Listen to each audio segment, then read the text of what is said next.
key thing that we notice in Kabat-Zinn's presentation of mindfulness is the fact that mindfulness is a unique type of meditation, which he repeatedly states.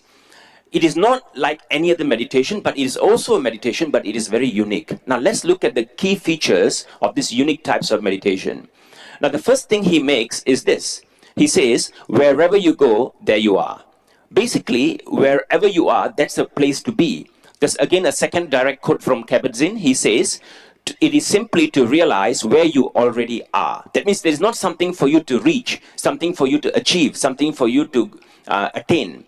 Again, another definition, we are not trying to improve or to get anywhere else. Again, he makes this point. And lastly, another point, he says, there is truly no place else to go. You find this from 3 different books that he has written. He makes this keep a distinction from other types of meditation. Now, what does this tell us?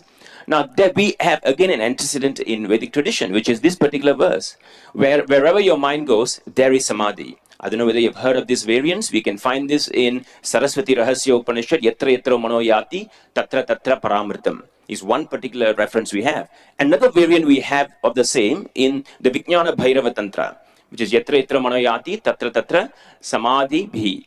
And then again in the Drikdrishya Viveka, also we see the same verse, a different variant. Yatra Yatra Mano Yati, Tatra Tatra Samadhaya.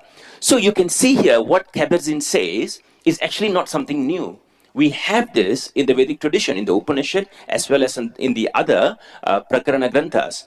And you can see the title of his book here, Wherever You Go, There You Are, which is basically the same idea.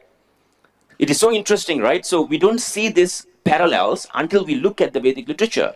So again, he makes another interesting point. He says, meditation being knowing something about who that is, about knowing the self. And we have this in the Yoga Yajnavalkya text, Dhyana as knowing myself. And again, in the Bhagavad Gita Bhashya, Shankara says, Dhyana is Atma Swarupa Chintanam, which is basically knowing the self or dwelling on the self. Again, we have a parallel with what Kabat-Zinn is saying. And then here is another one. He says that the whole idea of timelessness and that concentration and calmness are related to timelessness. And again, we have an antecedent in the Brahma Sutra Bhashya, where we have asana being a position where relaxation takes place. Shankara comments on it as well. And then Yoga Sutra, of course, Thiram Sukham Asanam, that takes place in Yoga Sutra. And the self being timeless, which is again an idea that is found in the Bhagavad Gita as well as in the Shankara Bhashyam, as well as in Shiva Samhita as well. So again, we have antecedents. Now, what is the implication here? Now, the first thing we need to see is that there is a clear disassociation from striving or doing types of meditation similar to Patanjali. So what Kabat-Zinn takes pain in his works is, he's trying to disassociate mindfulness meditation from Chitta Vritti Nirodha or Mano Nasha that was spoken. He's trying to completely disassociate. So that is the implication here, because Nirodha can be actually a karma. So he's destroying that idea by saying in mindfulness, you don't do an action to gain that state. So he's diametrically opposing what Patanjali is saying.